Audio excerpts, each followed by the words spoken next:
Halo teman-teman, pernah nggak kalian dengar apa yang namanya OJK? Nah, biasanya kalau ada iklan bank, iklan investasi, iklan pinjaman online yang legal, selalu ada tulisan diawasi oleh OJK. Tetapi sebenarnya seberapa penting sih OJK buat kita? Nah, di video ini saya akan membahas tuntas tentang peran dari OJK dalam kehidupan kita sehari-hari. Nah, saya juga akan cerita di akhir, saya akan cerita tentang pengalaman pribadi saya di dunia trading, supaya lebih kebayang bagaimana peran OJK terasa lebih nyata. Tanpa berlama-lama lagi, langsung saja kita ke pembahasannya. OJK atau Otoritas Jasa Keuangan merupakan lembaga independen yang dibentuk lewat Undang-Undang Dasar Nomor 21 Tahun 2011. Tugasnya itu besar.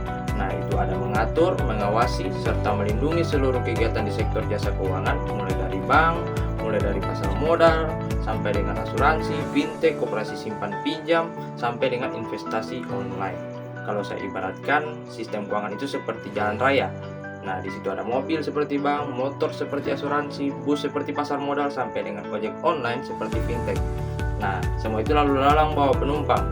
Jika seperti itu, siapa yang jadi polisi lalu lintasnya? Siapa yang memastikan lalu lintas tetap aman agar tidak tabrakan dan semua tetap patuh aturan?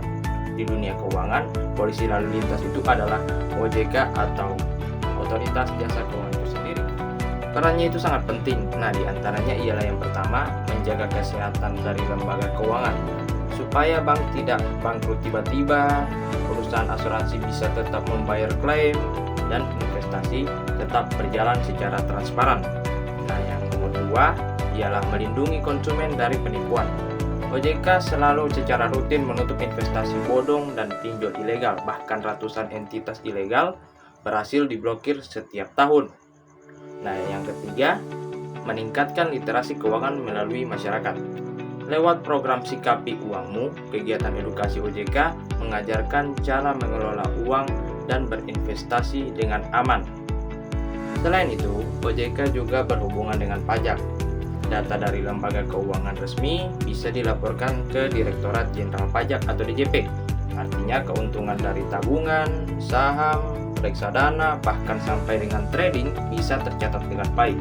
Jadi, OJK itu menjaga sistem keuangan tetap aman, sementara pajak memastikan kewajiban negara tetap berjalan. Sebelum ada OJK, pengawasan keuangan itu tersebar. Nah, bank itu diawasi oleh Bank Indonesia, pasar modal dan lembaga keuangan non-bank itu diawasi oleh Bapepam LK. Akibatnya, koordinasi itu jadi kurang maksimal. Nah, OJK ini hadir untuk menyatukan fungsi itu, sehingga pengawasan keuangan jadi lebih kuat, terintegrasi, serta fokus melindungi masyarakat. Kalau ada masalah, kita juga bisa langsung melapor melalui kontak OJK, yaitu 157. Jadi masyarakat tidak dibiarkan sendiri ketika berhadapan dengan masalah keuangan. Ketika sebuah bank, perusahaan asuransi, ataupun broker trading yang diawasi oleh OJK, maka seluruh transaksi yang terjadi di dalamnya juga tercatat secara jelas. Inilah titik temu penting antara OJK dan pajak. Data yang teratur dan transparan dari lembaga keuangan resmi memungkinkan DJP melakukan pengawasan terhadap kewajiban pajak masyarakat, termasuk keuntungan dari investasi ataupun trading. Contohnya, Pasar Modal Indonesia, setiap transaksi saham memastikan dikenakan PPh final 0,1% dan pajak dividen. Mekanisme ini bisa berjalan lancar karena sistem bursa dan sekuritas diawasi langsung oleh OJK. Artinya, tanpa pengawasan OJK, penerimaan pajak dari sektor keuangan tidak akan terjamin secara akurasi. Di sisi lain, OJK juga berperan penting meningkatkan literasi keuangan masyarakat agar paham bahwa setiap keuntungan, baik dari tabungan, saham, obligasi, maupun trading, bukan hanya untuk kepentingan pribadi, tetapi juga punya kewajiban pajak yang harus disetorkan kepada negara. Dengan begitu, OJK dan pajak saling melengkapi. OJK melindungi dan mengatur, sementara pajak menertibkan dan memperkuat penerimaan negara. Tadi kan kita sudah membahas tentang apa itu peran dari OJK. Sekarang saya akan menceritakan pengalaman pribadi saya. Nah, saya itu pernah trading. Awalnya saya trading di akun demo. Rasanya itu menyenangkan, bisa profit besar, bahkan sampai dengan ratusan dolar. Tapi saya juga rugi, bisa habis-habisan dalam hitungan menit. Karena uangnya virtual, jadi jatuh bangun pun tidak begitu berasa. Nah, begitu pindah ke akun real, ceritanya jadi lain. Saya pernah rugi besar bukan karena brokernya ilegal, tapi karena saya sendiri yang kurang berpengalaman dan terlalu serakah. Saat rugi bukannya malah berhenti, saya malah tambah posisi.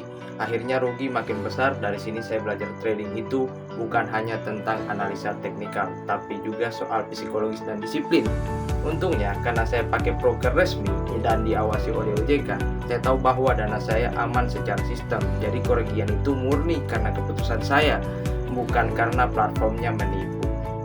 Nah, di titik ini saya semakin sadar bahwa pentingnya peran OJK bukan tentang menghapus risiko trading, tapi karena rugi bisa tetap terjadi akibat keputusan kita sendiri. Tetapi OJK memastikan bahwa broker, bank, atau lembaga keuangan yang kita gunakan itu tetap legal, aman, dan juga tidak menipu. Dengan begitu, kerugian saya murni karena strategi saya yang salah, bukan karena dana saya dibawa lari oleh broker ilegal. Selain itu, OJK juga punya program edukasi dan juga literasi keuangan, misalnya kampanye waspada investasi ilegal dan juga pelatihan keuangan dasar, agar masyarakat tidak mudah tergoda dengan janji profit instan. Berdasarkan pengalaman saya, membuktikan bahwa trading itu membutuhkan ilmu, disiplin, dan tentu saja harus lewat lembaga yang diawasi oleh OJK, supaya dana kita tetap aman. Nah, tidak terasa kita sudah ada di penghujung video. Dari sini kita tahu bahwa OJK memang punya peran besar dalam melindungi kita. Tapi OJK tidak bisa melindungi kita dari rasa serakah atau kurangnya pengalaman.